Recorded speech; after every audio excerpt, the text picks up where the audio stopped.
সাংবাদিকদের দায়িত্ব সমালোচনা করা, ঠিক আছে, কিন্তু প্রশংসা করাও তাদের দায়িত্ব, এটা আমার মনে রাখতে হবে।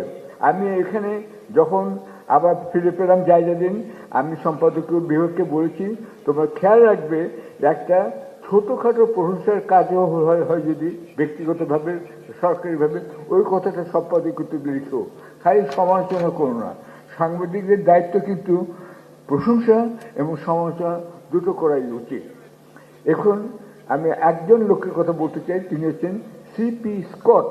তিনি গার্ডিয়ান পত্রিকার সম্পাদক ছিলেন এবং সবার কাছে কিন্তু তিনি বিশ্বের সেরা সম্পাদক হিসেবে এখনও বিবেচিত। তার কথাটা আমাদের যেমন লাইলাহা ইল্লাল্লাহ আছে, তার কথাটা সাংবাদিকদের কিন্তু কলেমার মতন। তিনি বলে গিয়েছেন একটা কথা, opinion is free but facts are sacred. অর্থাৎ আপনি যে কোনো মতামত দিতে পারেন, কিন্তু ফ্যাক্টস যখন দিবেন তখন একটা অ্যাবসলিউট কারেক্ট হতে হবে। প্রত্যেকটা সাংবাদিকদের সেটা মনে রাখতে হবে। আমি আমার পত্রিকার আমার নতুন করে সবাইকে শেখাতে হচ্ছে, opinion is free but facts are sacred. এটা সিপি স্কট বলেছিলেন। আমি আমার পত্রিকা অফিসে একটা যন্ত্র প্রেস তার নামে উৎসর্গ করেছি, আরেকটা হচ্ছে ভল্টেয়ারের নামে।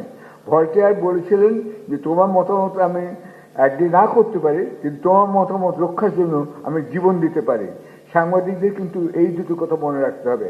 মনে রেখেই আপনাদের অনুরোধ করছি, সাংবাদিক হয়ে যাওয়া মানে ফ্রি লাইসেন্স পেয়ে যাওয়া, সরকারের সমালোচনা করা, ইউনুস সাহেবের সমালোচনা করা, এটা কিন্তু নয়। আমি কিন্তু সরকারকে টেনেই বলছি। এখানে আমি মাহফুজ সাহেবের একটা কথা বলতে চাই, উনি চলে গেছেন, আশা করি তার সহযোগী মিস্টার মতিউর রহমান এটা পৌঁছে দেবেন। তিনি বলেছেন যে সাংবাদিকরা ভুল করতে পারে। ধন্যবাদ এই কথাটা বলার জন্য।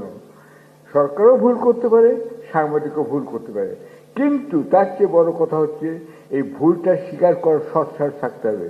মতিউর রহমানকে জানিয়ে দিতে চাই, তিনি যদি মাহমুদকে বলেন, আমি তাকে অতি বিনয়ী আখ্যা দিচ্ছি, কেন তিনি বিশাল ভুল করেছিলেন 1/11 হওয়ার পরে, এবং সেই ভুল তিনি কিন্তু টেলিভিশনে সকলের সামনে স্বীকার করেছিলেন। Thank you mister Mahfuz Anam. এই দৃশ্যটা মনে রাখতে হবে।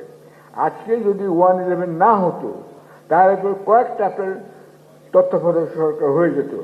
এখানে কেউ কেউ আছেন সাংবাদিক, তারা কিন্তু তত্ত্বাবধায়ক সরকারের বিরোধিতা করেছিলেন, যার ফলে আপনারা জানেন যে 1/11 হতে পারল। এটাও কিন্তু সাংবাদিকরা বিশাল ভুল করেছিলেন। তা যদি না হতো তাহলে হয়তো 2008 সালের নির্বাচনে বা 7 সালের নির্বাচনে বিএনপি জিতত অথবা আওয়ামী লীগ জিতত। কিন্তু যা খালেদা জিয়ার যে অবদান, এটা আপনাদের অনেক কিছু মনে রাখতে হবে। তার অবদান কিন্তু হচ্ছে যে এই যে তত্ত্বাবধায়ক সরকার করে গিয়েছিলেন, সেই ধারা যদি অব্যাহত থাকতো তাহলে কত ভালো হতো। আপনারা চিন্তা করুন, খালেদা জিয়া তত্ত্বাবধায়ক সরকার করে হেরে যাওয়ার পরে তিনি সূক্ষ্ম কারচুপি, স্থূল কারচুপি এসবের কথা না বলে তিনি নীরবে বিদায় নিয়ে চলে গেলেন। আওয়ামী লীগ ক্ষমতা এলো 96-এ। তারপরে আবার দেখুন 2001 সালে অত্যন্ত অপ্রত্যাশিতভাবে আওয়ামী লীগের বিএনপি আবার ক্ষমতায় ফিরে আসলো। এই যে চেঞ্জ অফ গভর্নমেন্ট হচ্ছিল, আপনার 3টা তত্ত্বাবধায়ক সরকার আন্দোলনে নির্বাচন হলো, এই ধারাটা যারা বন্ধ করলেন তারা জানেন, এবং তাদেরকে আমি এখনো বুঝতে অনুরোধ করছি যে এইটা যেন না হয়।